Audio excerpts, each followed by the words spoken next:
जिसकी तलाश थी मुझे, शायद वही तो हूर है। दिल दीवाना होने लगा है, तू ही मेरे मोहब्बत का नूर है। ये वह वायरस है जौन हमनी के सिस्टम हैंग कर देला। मैं वायरस से भी ज्यादा खतरनाक हूँ। सिर्फ प्रोग्राम ही हैंग नहीं करता, प्रोग्राम बनाने वाले को ही हैंग किल डेथ कर देता हूँ।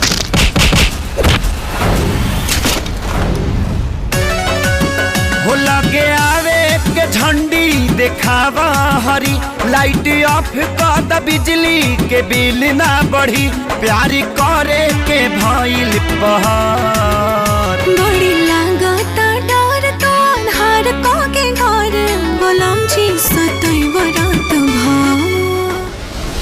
का नाम है हमार? के मतलब किडनैपर किंग। जे के रास्ता ब्लॉक करेला, हम ओकर मौत लॉक कर दिला। पहली बार हम क्यों से इम्प्रेस भइल बानी, और ऊ लकी मैन तू बड़ा।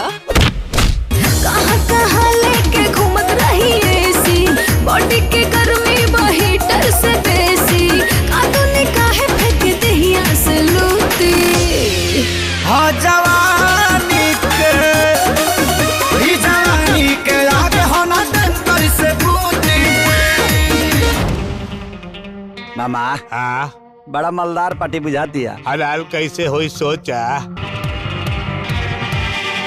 अब तो हम ब्याह कर सकेले ना। अरे अब तू ब्याह का, अब तो तू 2-4 गो सुहाग रात भी बना सकेले। खुशी जा तू आई के चौतारिया में धारा, अकबरिया में धनी, हई तो किया हटावा।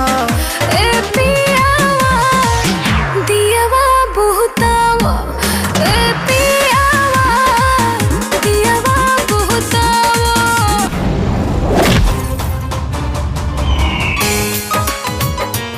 हम एक दिन तरह से ना मिलीला ना तो बेचैन हो जाइला। यहाँ प्यार के कौनो मोल लेके, यहाँ पैसा ही सब कुछ बा। तो रोके वाला दूल्हा हमारे गिरफ्त में पा। 1 करोड़ रुपया चाहिए। 1 करोड़? जिंदगी जिए खाती आदमी के पास कोनो ना कोनो मकसद होके के चाहिए, और आज से हमार मकसद तोहके और विकी के मिलवाल बा। हम हो नशा में तू पी के टून बड़ा हो, कुछ बचल बा एनर्जी की सुन बड़ा हो। नशा फाटी चटल लोभ के खटाई, जदी गलती से गलती हो जाई तो केस हाई कोर्ट में जाई। आजकल तोहरा लगे होता सना भाई, ई केस हाई कोर्ट में जाई।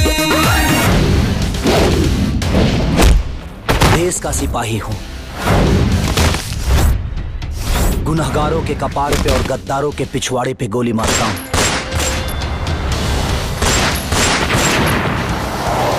कानून के हाथ जितने लंबे होते हैं ना, उससे बड़ी उसकी आंखें होती है।